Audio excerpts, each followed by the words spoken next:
given what's going on in the Middle East, I do worry about military-age males from Iran coming into this country through the American southern border. But now let's jump, because what happens when you do let all these people in? Let's go to September of 2024. This is now a long time ago, right? This is, 8 months ago, something like that.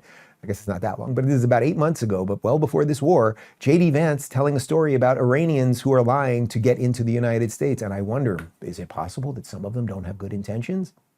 There's a lot of videos. Elon's gone down there. Bobby Kennedy's gone down there. You've gone down there. Sure. And the interdictions are not necessarily coming from countries in Central and South America anymore. They're coming from places in, near Asia, and a lot of places that you wouldn't normally think people coming from, Middle East, etc. From a national security perspective, what do we think is happening? Yeah. Why is that happening?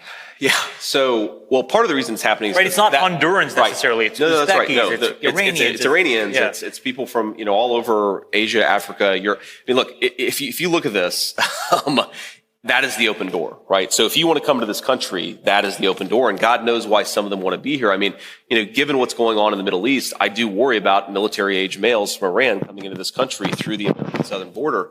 But I actually asked a Border Patrol agent about this on one of my visits, and great guy, was actually kind of heartbroken because he signed up to protect his country, and he's a relatively recent immigrant. I could tell that by his accent. This guy's like very nervous and very heartbroken about the fact that he can't do his job. And he told me this story, and I feel like an idiot in hindsight, because he's like, we have a guy who came in here. I asked the guy, why do you think this guy's Iranian? And he said, well, because he came through and he said that he was Mexican. And I was like, well, couldn't he have been Mexican? And he said, well, he didn't speak Spanish. It's like, oh, that's a tell. Guy comes from Mexico, legal alien, doesn't speak Spanish. That's probably a pretty significant tell. But it's happening because this is what Kamala Harris has done. She's created this massive gap in our national security, and people are taking advantage of it. It's really not that surprising.